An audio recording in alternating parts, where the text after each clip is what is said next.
Le doux tintement des tasses en porcelaine contre les soucoupes résonnait dans l'air raffiné du Café du Soleil. Au cœur de Paris, sur une rue pavée du 6e arrondissement, ce café chic attirait chaque jour une clientèle aisée. Les banquiers, les hommes d'affaires et les femmes élégantes s'y retrouvaient pour échanger des regards discrets tout en dégustant des plats délicats. Isabelle Fournier, une jeune serveuse de 26 ans, passait silencieusement entre les tables, veillant à ce que chaque commande soit servie avec précision. Isabelle avait grandi dans une famille modeste à la périphérie de Paris. Contrairement aux clients qu'elle servait, elle n'avait jamais connu le luxe. Pourtant, elle ne se plaignait pas. Elle appréciait son travail et l'indépendance qu'il lui offrait. Chaque jour, elle observait le monde raffiné du Café du Soleil comme si elle assistait à une pièce de théâtre, attentive aux dialogues, aux gestes et aux non-dits qui se jouaient sous ses yeux. Elle n'était jamais celle qui attirait l'attention, mais elle remarquait tout. Aujourd'hui, Étienne Beaumont, un habitué du café, était installé à sa table préférée près de la fenêtre. C était un homme d'affaires dans la cinquantaine, connu pour sa réussite dans l'immobilier. Toujours élégant dans ses costumes sur mesure, il lisait le journal tout en buvant son café noir, accompagné d'un jus d'orange pressé. Isabelle le servait souvent et, bien qu'il soit poli, il ne prêtait jamais réellement attention à elle. Étienne venait chaque jour, mais aujourd'hui, quelque chose semblait différent. Lorsque Delphine, sa jeune épouse, entra dans le café, l'atmosphère changea. Delphine, dans la trentaine, était belle, sophistiquée et toujours impeccablement vêtue. Ses visites étaient rares, et aujourd'hui, elle n'était pas seule. Antoine, un homme charismatique et mystérieux, l'accompagnait. Ils s'assirent à une table à l'opposé d'Étienne, sans que ce dernier ne les remarque. Isabelle, intriguée, ne pouvait s'empêcher de remarquer une tension palpable entre eux. Alors qu'Isabelle débarrassait une table voisine, elle entendit quelques bribes de la conversation entre Delphine et Antoine. « C'est la seule façon », disait Delphine à voix basse, son regard perçant fixé sur Antoine. « Si nous ne faisons rien, il continuera à contrôler ma vie. » Isabelle fronça les sourcils, s'efforçant de ne pas prêter attention. Mais ce qu'elle entendit ensuite la fit se figer sur place. Demain matin, pendant son jus d'orange. Il ne s'en doutera jamais. Un frisson parcourut Isabelle alors qu'elle comprenait peu à peu la gravité de ce qu'elle venait d'entendre. Antoine hocha la tête, souriant d'un air complice. Ce sera rapide et discret, il croira juste que c'est un malaise. Isabelle sentit son cœur s'accélérer. Était-ce possible ? Delphine et Antoine tramaient-ils un meurtre ? Elle observa discrètement la scène, incapable de croire à ce qu'elle venait de découvrir. Il planifiait d'empoisonner Étienne avec son jus d'orange, ici, au Café du Soleil, là où il prenait tous les jours son petit déjeuner. La froideur dans les yeux de Delphine ne laissait aucun doute. Elle était déterminée à en finir avec son mari. Pendant un instant, Isabelle se sentit paralysée. Que devait-elle faire ? C'était une serveuse, pas une héroïne de roman policier. Pourtant, elle savait qu'elle ne pouvait pas rester sans rien faire. Si elle ne réagissait pas, Étienne serait mort d'ici demain matin. Le dilemme moral la rongeait. Dénoncer ce complot signifiait risquer son travail, peut-être même sa sécurité. Mais rester silencieuse la rendrait complice. Le reste de son service se déroula dans un flou. Isabelle évitait les regards de Delphine et Antoine, redoutant qu'ils devinent ce qu'elle savait. Lorsque Delphine se leva pour rejoindre son mari et faire semblant de l'embrasser avec affection, Isabelle sentit une vague de nausée. Elle n'avait plus de temps à perdre. Elle devait trouver un moyen d'avertir Étienne sans se faire remarquer. Isabelle passa une nuit agitée, retournant sans cesse dans son lit, tourmentée par ce qu'elle avait entendu au café. Elle n'arrivait pas à se sortir de l'esprit l'idée que, d'ici quelques heures, Étienne pourrait être mort. Si elle ne faisait rien, elle serait indirectement responsable de son décès. Pourtant, la peur de s'impliquer la rongeait. Et si Delphine et Antoine découvraient qu'elle les avait entendus ? Ils étaient riches, puissants, et pourraient détruire sa vie aussi facilement qu'ils avaient planifié de mettre fin à celle d'Étienne. Mais alors que les premières lueurs du matin apparaissaient à travers la fenêtre de sa petite chambre, une décision claire s'imposa à elle. Elle devait faire quelque chose. Elle ne pouvait pas rester les bras croisés. Le dilemme moral auquel elle faisait face se dissipa lentement. Elle se leva, déterminée à avertir Étienne discrètement, sans attirer l'attention de Delphine et Antoine. En arrivant au Café du Soleil ce matin-là, son cœur battait à tout rompre. Étienne S. était déjà installé à sa table habituelle, plongé dans son journal. Delphine n'était pas encore là, mais Isabelle savait que le plan devait se mettre en place sous peu. Elle prit une profonde inspiration et se dirigea vers la cuisine. Alors que le chef préparait le petit déjeuner d'Étienne, Isabelle saisit discrètement une serviette en papier et un stylo dans l'arrière-salle. Elle rédigea rapidement un message. « Ne buvez pas le jus d'orange. Quelqu'un essaie de vous empoisonner. » Sa main tremblait alors qu'elle glissait le papier dans la soucoupe sous la tasse de café d'Étienne. Isabelle espérait que le message passerait inaperçu. Elle savait qu'Étienne le lirait lorsqu'il soulèverait sa tasse, avant même que le jus d'orange n'arrive. Mais elle n'avait pas prévu l'arrivée soudaine de Delphine. La femme entra dans le café avec un sourire froid et s'assit face à son mari, feignant l'affection et l'insouciance. Juste au moment où Isabelle pensait que tout allait se dérouler comme prévu, Delphine tendit la main vers la tasse de café d'Étienne. Isabelle retint son souffle, observant avec horreur alors que Delphine soulevait la tasse et découvrait le mot caché. Le visage de Delphine se durcit lorsqu'elle lut le message. Ses yeux se plissèrent de méfiance, mais elle fit de son mieux pour masquer sa réaction. Avec une habileté effrayante, elle froissa rapidement le papier sous la table, sans que Étienne ne s'en rende compte. Isabelle, qui observait la scène de loin, sentit une vague de panique l'envahir. Son plan avait échoué. Delphine savait maintenant que quelqu'un était au courant, mais pire encore, elle ne savait pas que était Isabelle. Delphine lança un regard rapide à Antoine, qui était assis à une table non loin, attendant le moment de vérité. Leur complot allait se dérouler sous peu, et Isabelle devait maintenant faire face à une nouvelle réalité. Delphine savait que quelqu'un tentait de protéger Étienne, mais elle ignorait encore qui. Alors que la commande d'Étienne approchait de la cuisine, Isabelle s'efforçait de trouver un autre plan. Antoine fit un signe subtil au serveur qui s'apprêtait à apporter le jus d'orange à Étienne. Isabelle vit le serveur se diriger vers la table, tenant le verre en équilibre sur un plateau, ignorant que la boisson contenait un poison mortel. Était maintenant ou jamais. Le verre était déposé sur la table avec un sourire professionnel, et Étienne, absorbé par sa conversation avec Delphine, se pencha pour saisir la boisson. Isabelle, à quelques mètres, sentait chaque fibre de son corps se tendre. Elle réfléchit à la manière dont elle pouvait intervenir sans éveiller immédiatement les soupçons. Si elle interpellait directement Étienne, Delphine pourrait riposter, peut-être même publiquement. Mais si elle ne faisait rien, elle savait que cet homme serait mort dans quelques instants. Le dilemme moral s'était transformé en un compte à rebours terrifiant. Alors que la main d'Étienne se posait sur le verre, Isabelle sentit que le moment d'agir était arrivé. Elle inspira profondément, rassembla son courage et s'élança vers la table avec une feinte maladresse, frappant, accidentellement, le plateau avec un autre service. Le verre de jus d'orange vola dans les airs et écrasa au sol, se répandant en une flaque jaune vif. Étienne, surpris, recula brusquement.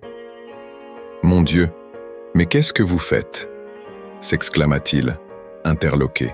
Isabelle, le cœur battant à tout rompre, se pencha pour ramasser les morceaux, s'excusant profusément. « Je suis vraiment désolé, monsieur Beaumont, quelle maladresse. Laissez-moi tout nettoyer et vous apporter un autre verre. » Mais alors qu'elle jetait un coup d'œil à Delphine, elle vit la rage froide briller dans ses yeux. Isabelle venait peut-être de retarder l'inévitable. Mais elle savait maintenant que Delphine et Antoine ne s'arrêteraient pas là. Alors que le verre de jus d'orange brisé était nettoyé, la tension dans le café devint palpable. Étienne, toujours perplexe face à l'accident, s'installa de nouveau à sa table, impatient d'obtenir une nouvelle boisson. Mais Isabelle, bien consciente de l'urgence de la situation, savait qu'elle n'avait que quelques instants pour agir avant que Delphine et Antoine n'essaient une nouvelle fois de mettre leur plan en marche. Delphine, en apparence calme, fixait Isabelle d'un regard glacial. Elle savait que cet accident n'était pas fortuit. Antoine, quant à lui, surveillait la scène depuis sa table, attendant de voir comment la situation allait se dérouler. Il sentait que leur plan échappait à leur contrôle. Isabelle, malgré sa nervosité grandissante, se décida à agir plus directement. Elle ne pouvait pas se permettre une autre tentative de subterfuge. L'heure était venue de confronter Étienne et de lui dire la vérité, aussi dangereux que cela puisse être pour elle. Elle s'approcha rapidement de sa table avant que le serveur ne puisse ramener un autre jus d'orange. « Monsieur Beaumont », commença-t-elle à voix basse, jetant des coups d'œil rapides autour d'elle pour s'assurer que ni Delphine ni Antoine ne puissent entendre. « Tiens, je dois vous parler, c'est urgent. » Étienne, un peu déconcerté par l'insistance de la jeune serveuse, baissa son journal. « Que se passe-t-il » demanda-t-il, sa voix marquée d'une pointe d'impatience. Isabelle se pencha un peu plus près. « Il faut que vous me fassiez confiance. Ne buvez rien aujourd'hui. Votre vie est en danger. » Étienne fronça les sourcils, son visage passant de l'incrédulité à l'inquiétude. « De quoi parlez-vous » Delphine, à l'autre bout de la table, commençait à remarquer la proximité inhabituelle entre son mari et la serveuse. Elle se pencha légèrement en avant, essayant d'entendre ce qu'Isabelle disait. Isabelle, sentant que le moment était critique, poursuivit. « J'ai entendu une conversation. Votre femme et un homme. Ils veulent vous empoisonner. Le jus d'orange était empoisonné. » Étienne resta un instant silencieux, comme s'il ne pouvait comprendre les paroles d'Isabelle. « C'est absurde, » murmura-t-il, mais son regard trahissait le doute qui commençait à germer en lui. « S'il vous plaît, croyez-moi, » insista Isabelle, ses mains tremblant légèrement. « Il compte sur votre habitude de prendre ce jus tous les jours. C'est un plan bien pensé, mais vous devez rester vigilant. » Delphine se leva alors, sentant que quelque chose clochait. « Étienne, tout va bien ?» demanda-t-elle d'une voix douce mais teintée d'impatience. Étienne lança un regard à Delphine, puis à Isabelle. Son cœur était partagé entre la loyauté qu'il pensait devoir à sa femme et cette étrange vérité qui commençait à émerger grâce à Isabelle. « Tout va bien », répondit-il à sa femme, tentant de masquer l'inquiétude qui grandissait en lui. Delphine, insatisfaite, se rapprocha encore. Mais avant qu'elle ne puisse dire quoi que ce soit de plus, un serveur arriva avec un autre verre de jus d'orange. Isabelle, paniquée, intercepta à nouveau la boisson, cette fois avec plus de fermeté. « Ne le buvez pas !» s'exclama-t-elle, cette fois à voix haute. Le café tout entier se figea. Les clients tournèrent la tête vers la scène inattendue. Delphine, rouge de colère, prit une profonde inspiration et avança vers Isabelle, furieuse. « Que faites-vous » siffla-t-elle, ses yeux lançant des éclairs. La tension était à son comble. Étienne, troublé par la réaction vive d'Isabelle, se leva de sa chaise. « Delphine » commença-t-il lentement. « Que se passe-t-il ici ? Pourquoi cette serveuse me dit-elle que ma vie est en danger ?» Delphine, se sentant acculée, tenta de feindre l'innocence. « Je n'ai aucune idée de ce qu'elle raconte, chérie. Cette femme doit être folle. » Son ton était calme, mais ses yeux trahissaient la peur. Elle savait que tout pouvait basculer à tout moment. Isabelle, sentant que le moment de vérité était arrivé, décida de tout révéler, quoi qu'il en coûte. « Je vous ai entendu, vous et Antoine, » dit-elle, regardant Delphine droit dans les yeux. « Vous avez comploté ici, dans ce café. Vous avez parlé de l'empoisonner avec son jus d'orange. » Antoine, qui observait la scène à distance, se leva précipitamment, sentant que son rôle dans cette affaire était sur le point d'être exposé. « C'est absurde !» s'exclama-t-il, avançant vers Delphine. « Elle ment. » Mais quelque chose dans le comportement d'Antoine fit hésiter Étienne. Pourquoi était-il si nerveux? Pourquoi réagissait-il avec tant d'urgence à ce que disait Isabelle? Étienne se tourna vers sa femme, les sourcils froncés, son esprit en proie au doute. « Delphine, » dit-il lentement, « qu'est-ce que tout cela signifie ?» Delphine chercha désespérément une réponse, mais son regard fuyant trahissait la panique qui montait en elle. Antoine tenta de prendre la parole, mais Étienne leva une main pour l'interrompre. « Ah, j'ai besoin de savoir la vérité », insista-t-il, sa voix maintenant plus autoritaire. « Que se passe-t-il » Voyant qu'elle ne pouvait plus reculer, Delphine craqua sous la pression. « Très bien !» cria-t-elle. « Oui, je voulais me débarrasser de toi, Étienne. » Le café tout entier se figea une fois de plus alors que les mots de Delphine résonnaient dans l'air. Antoine tenta de la calmer, mais il était trop tard. Elle avait tout avoué. le poison, le plan et même l'idée de tout mettre sur le dos d'une crise cardiaque. Étienne, abasourdi, recula d'un pas, réalisant que la femme qu'il aimait avait voulu le tuer pour s'emparer de sa fortune. « Comment as-tu pu » murmura-t-il, la voix brisée. Isabelle, quant à elle, sentit une vague de soulagement mêlée à l'adrénaline. Elle avait fait ce qu'il fallait, malgré le danger, et elle avait sauvé la vie d'un homme innocent. Les clients du café observaient en silence alors que la police, alertée par le personnel, arrivait pour arrêter Delphine et Antoine. Étienne, encore sous le choc, regarda Isabelle, ses yeux exprimant une profonde gratitude. Après le départ de la police, le Café du Soleil, d'habitude animé par des conversations discrètes et des rires raffinés, était plongé dans un silence pesant. Étienne, assis à sa table, semblait vidé, les yeux fixés sur l'endroit où Delphine et Antoine avaient été emmenés menottés. L'homme qui, quelques heures plus tôt, menait une vie confortable et bien ordonnée, se retrouvait désormais face à l'abîme de la trahison. Isabelle, toujours nerveuse, observait de loin, hésitant à s'approcher à nouveau. Elle se sentait soulagée d'avoir réussi à sauver la vie d'Étienne, mais aussi bouleversée par la manière dont tout cela s'était déroulé. Elle avait risqué sa sécurité pour un homme qu'elle ne connaissait pas, mais elle ne regrettait pas son choix.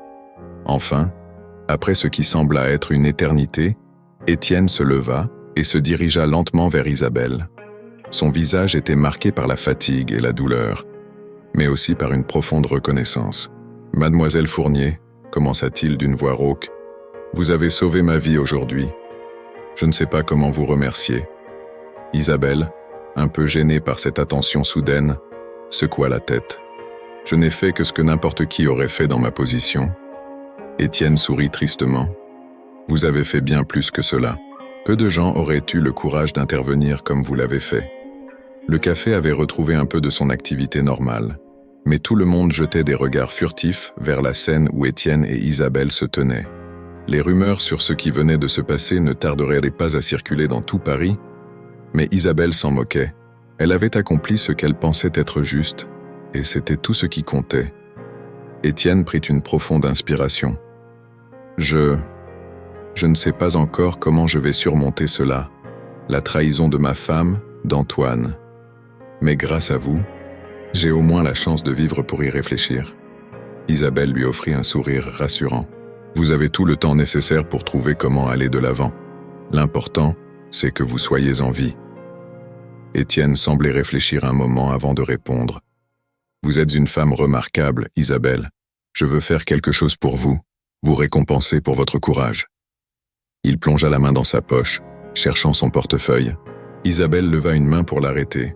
« Non, monsieur Beaumont, je vous remercie, mais je ne fais pas cela pour une récompense. J'aime mon travail ici, et je ne souhaite pas autre chose. » Étienne, surpris par sa modestie, insista. « Ce n'est pas une question d'argent.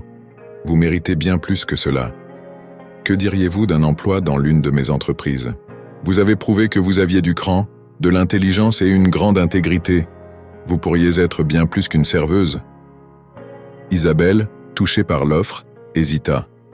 Étienne lui proposait une opportunité incroyable, mais elle ne savait pas si elle était prête à quitter la vie simple qu'elle avait ici. « Je ne sais pas, » dit-elle honnêtement. « J'ai besoin de temps pour y réfléchir. » Étienne hocha la tête, respectant son besoin de réflexion. « Prenez tout le temps qu'il vous faudra. Mon offre tient toujours. » Puis, avec un dernier sourire reconnaissant, il quitta le café, laissant Isabelle seule avec ses pensées.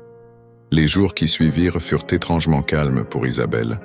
Le drame qui s'était déroulé au Café du Soleil devint rapidement un sujet de conversation parmi les clients et dans tout Paris. Le scandale de la tentative d'empoisonnement secoua les cercles de la haute société et les journaux firent leurs gros titres sur l'affaire Beaumont. Cependant, Isabelle ne se laissa pas distraire par l'attention soudaine. Elle continua son travail, accueillant les clients avec le même sourire professionnel, mais au fond, une nouvelle question la hantait. Étienne avait été sincère dans son offre. Travailler pour l'une de ses entreprises aurait pu changer sa vie à bien des égards. Elle n'aurait plus à se soucier de ses revenus, pourrait offrir une meilleure vie à sa famille. et peut-être même se libérer de la routine épuisante de son travail de serveuse. Mais d'un autre côté, elle aimait la simplicité de sa vie actuelle. Le café était un endroit où elle se sentait à l'aise, et elle n'était pas certaine de vouloir tout abandonner pour un avenir incertain dans le monde des affaires. Alors qu'elle servait les clients un après-midi, elle aperçut de nouveau Étienne, assis à sa table habituelle. Cette fois, il semblait plus calme, plus serein. Il leva la main pour l'appeler, et elle s'approcha. « Alors, avez-vous pris votre décision ?» demanda-t-il avec un sourire doux. Isabelle sourit en retour. « J'y ai beaucoup réfléchi, monsieur Beaumont. Je suis honoré par votre offre, vraiment. Mais je pense que je préfère rester ici, au café. C'est là où je me sens à ma place. » Étienne hocha la tête, visiblement respectueux de sa décision. « Je comprends. Vous avez trouvé votre bonheur dans ce que vous faites, et c'est tout ce qui compte. Sachez simplement que mon offre est toujours ouverte, si jamais vous changez d'avis. » Isabelle le remercia une fois de plus, se sentant en paix avec sa décision. Elle ne cherchait pas la richesse ou le prestige. Ce qu'elle voulait, était une vie remplie de sens, de simplicité et de moments qui comptent vraiment. Et c'est ce qu'elle avait ici, au Café du Soleil. En regardant Étienne partir cette fois-ci, elle se sentit plus légère. Elle savait qu'elle avait fait ce qu'il fallait, non seulement pour sauver une vie, mais aussi pour rester fidèle à elle-même.